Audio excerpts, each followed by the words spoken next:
Hello students, welcome to this video. इससे पीछे की वीडियो में हमने प्रोकैरियोटिक सेल के बारे में, उसके बेसिक स्ट्रक्चर के बारे में, उसके अंदर कौन कौन से अलग ऑर्गेनेलीज होते हैं, क्या क्या उसके अंदर अलग स्ट्रक्चर्स प्रेजेंट होते हैं, अलग अलग शेप्स क्या होते हैं, ये सब हमने जानना था।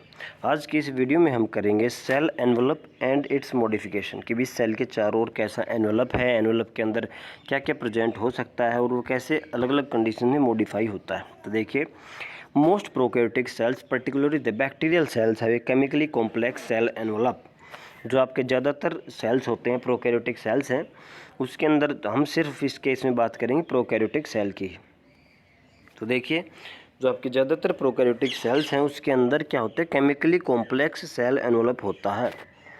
एक एनवलप होता है चारों ओर, जैसे हम कोई चिट्ठी होती है तो उसको एक एनवलप, एक लिफाफे के अंदर डालते हैं, ऐसे ही ये जो प्रोकैरियोटिक सेल है इसकी ये भी किसी न किसी एनवलप के अंदर प्रेजेंट है, chemically complex cell envelope. The cell envelope consist of tightly bound 3 layered structure. तो ये जो सेल एनवलप के अंदर 3 लेयर हैं, तो सबसे पहले क्या होगी, the outer most glycocalyx followed by cell wall and then the plasma membrane. 3 layer हैं भी। ये मान लीजिए आपका साइटोप्लाज्म है, तो साइटोप्लाज्म के चार और सबसे पहली तो मिलेगी आपकी सेल मेम्ब्रेन, उसके बाद आपकी सेल वॉल और लास्ट वाली आपकी ग्लाइकोकैलिक्स। तो ये आपकी 3 मेम्ब्रेन है, जो कि सेल एनवलप के अंदर हमने जाना 3 मेम्ब्रेन है। आउटर मोस्ट अगर बाहर से हम देखे जाएं तो सबसे पहले ग्लाइकोकैलिक्स, उसके बाद सेल वॉल और लास्ट में है plasma membrane. Although each layer of envelope performs distinct function, they act together as a single protective unit। हालांकि हर एक जो लेयर है, जैसे कि ग्लाइकोकैलिक्स है, सेल वॉल है, प्लाज्मा मेम्ब्रेन है, इनका अलग अलग फंक्शन है, लेकिन तीनों मिल करके इसका एक प्रोटेक्शन का काम करते हैं एज ए यूनिट। ये तीनों मिल करके एज ए यूनिट इसको सेल को प्रोटेक्शन देते हैं। Bacteria can be classified into 2 groups on the basis of differences in cell envelope and the manner in which they respond to staining procedure। तो आपके जो सेल एनवलप है इसके differences होते हैं, कुछ एक बैक्टीरिया के अंदर कुछ अलग होता है, कुछ एक में कुछ अलग होता है।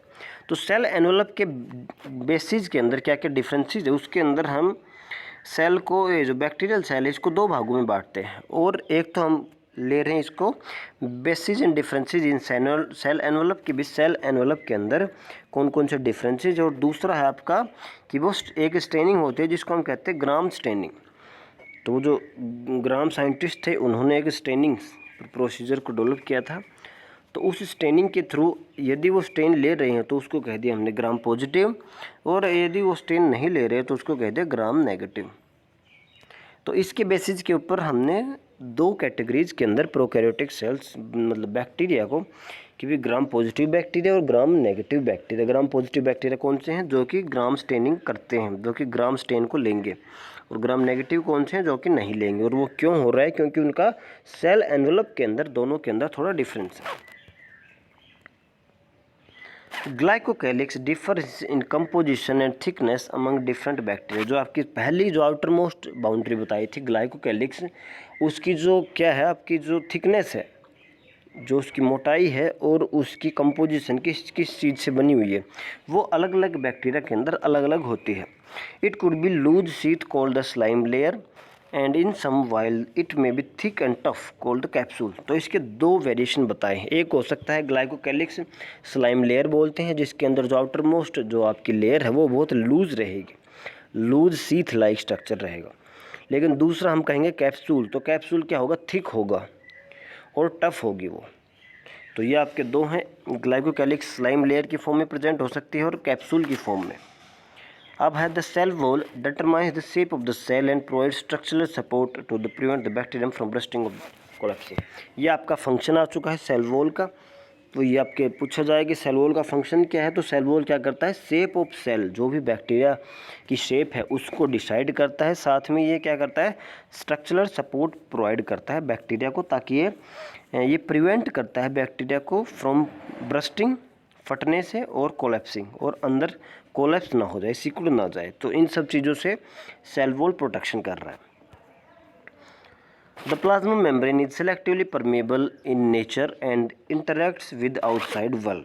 तो तीसरी जो लेयर है आपकी प्लाज्मा मेम्ब्रेन, वो क्या है, वो सेलेक्टिवली परमेबल है। वो सभी जो आपके बाहर के मटेरियल को सभी को सेल के अंदर जाने के लिए अलाउ नहीं करती, वो सेलेक्टिवली, नाम से लग रहा है सेलेक्ट करेगी, सेलेक्ट कर करके भेज रही है। और यही है जो आउटसाइड वर्ल्ड से इंटरेक्ट करती है। जो आपकी पहली दो लेयर हैं उनके अंदर सभी कुछ पास आउट हो सकता है, लेकिन जो आपकी प्लाज्मा मेम्ब्रेन है वही क्या है, सेलेक्टिवली परमिएबल है। वो हर एक मटेरियल को सेल से बाहर या सेल के अंदर आने जाने नहीं देगी। This membrane is similarly structurally to that of eukaryotes. और ये क्या है, जैसे यूकैरियोट्स के अंदर आपकी प्लाज्मा मेम्ब्रेन होती है, बिल्कुल वैसी ही आपकी प्रोकैरियोटिक सेल के अंदर प्लाज्मा मेम्ब्रेन है। Special membrane structure is the mesosome which is found by extension of plasma membrane into cell. तो आपकी जो प्लाज्मा मेम्ब्रेन है वो अंदर की तरफ एक बार मुड़ जाती है और एक स्ट्रक्चर बन जाता है जिसको हम कहते हैं mesosome. The extensions are in the form of vesicles, tubule और लैमिले। तो ये जो एक्सटेंशन है वो आपके वेसिकल कोई गोल सा स्ट्रक्चर हो सकता है, ट्यूब्यूल्स कोई ट्यूब लाइक स्ट्रक्चर हो सकता है, ट्यूबुलर, और लैमिले, ये तीन फॉर्म में ये एक्सटेंशन प्रेजेंट हो सकती हैं।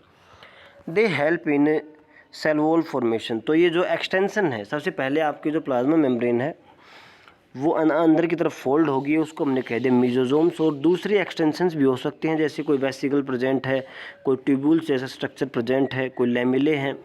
तो ये सब एक्सटेंशन आपके सेल वॉल फॉर्मेशन में हेल्प करती हैं, डीएनए रेप्लिकेशन में हेल्प करती हैं और distribution to the daughter cell. तो डीएनए रेप्लिकेशन जब मल्टीप्लिकेशन हो चुका है, डबल हो चुका है, अब क्या करेगा, सेल डिवाइड करेगा तो सेल 1 से 2 बनेगा।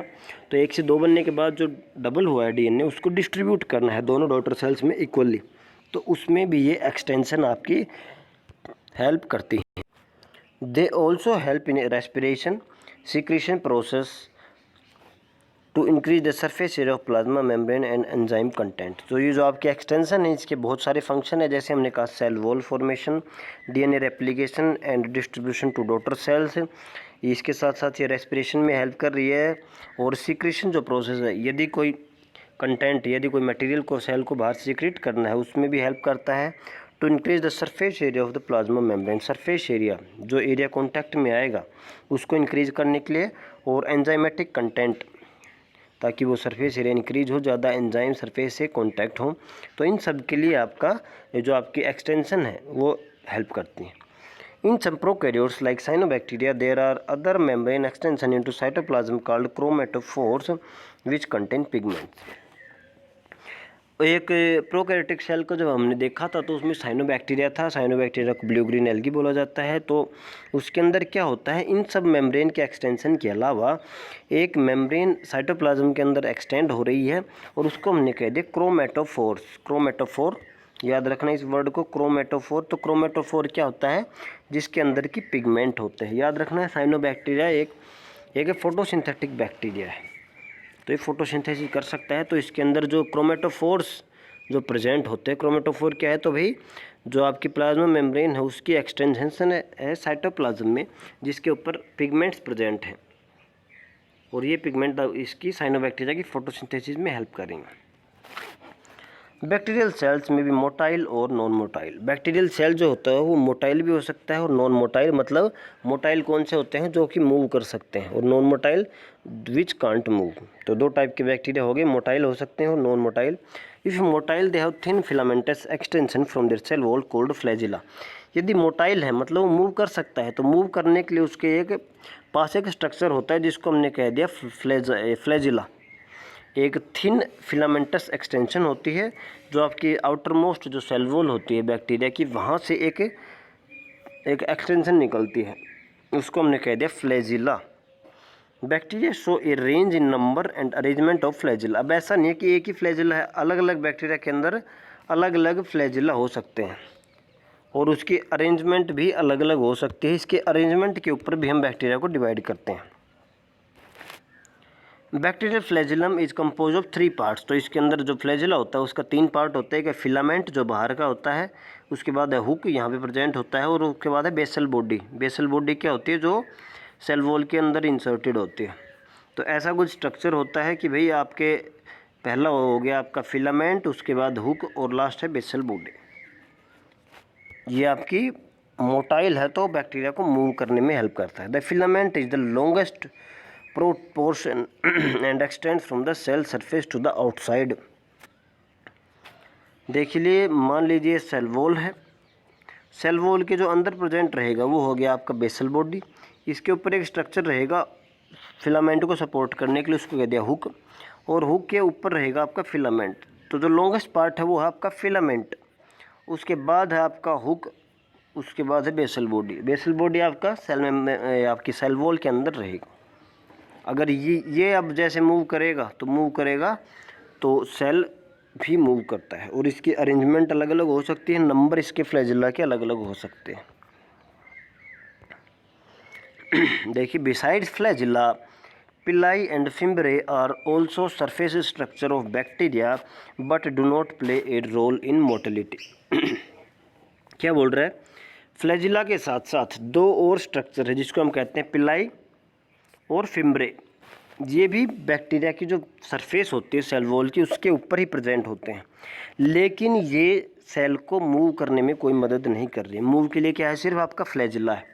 इसका फंक्शन दोनों का अलग है, देखिए आगे बताया गया है। The pili are elongated tubular structures made up of special protein. तो जो आपके पिलाई है वो क्या होते हैं, ट्यूबुलर स्ट्रक्चर होते हैं, इलोंगेटेड लंबे होते हैं, और एक स्पेशल प्रोटीन के बने होते हैं। और जो आपके फिम्ब्रे हैं, fimbriae are small bristle like fibres sprouting out of the cell. जैसे कि ये जो फिम्ब्रे हैं वो बहुत स्मॉल होते हैं, फिम्ब्रे बहुत स्मॉल होते हैं जो कि सेल से बाहर निकले हुए थे। स्मॉल ब्रिसल लाइक, जैसे कि कोई आपके कोई कॉम होता है तो कॉम की जैसे वो हेयर्स निकले होते हैं, ऐसे ही वो स्प्राउट कर रहे हैं बाहर की side. Small bristle like fibre sprouting out of the cell in some bacteria they are known to help attach bacteria to rocks in streams and also to the hot tissues। तो इसका function क्या होता है आपका fimbriae का होता है कि भैया अगर बैक्टीरिया को कहीं ना किसी सरफेस के ऊपर अटैच करना है, बॉन्डिंग बनवानी है, तो इसमें ये हेल्प करेगा। जैसे कि कोई रॉक के, अगर कोई पानी के अंदर बैक्टीरिया है और वो किसी रॉक यानी चट्टान के ऊपर उसने अटैच होना है, तो ये फिम्ब्रे की हेल्प से होगा। और जैसे होस्ट, यदि कोई मान लीजिए बैक्टीरिया आपकी बॉडी में चला गया, और अब बॉडी का जो अंदर का जो आपका टिश्यूज़ है, जैसे कि स्किन हो गया, अंदर की जो आपके टिश्यूज़ हो गया, एपिथेलियम सेल्स हो गए, वहाँ पर अगर उसको अटैच होना है तो वो भी फिम्ब्रे की हेल्प से अटैच होगा।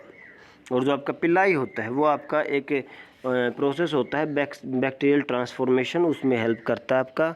आगे हम करेंगे उसके बारे में, जिसके अंदर हम DNA को ट्रांसफ़र करते हैं बैक्टीरिया टू बैक्टीरिया।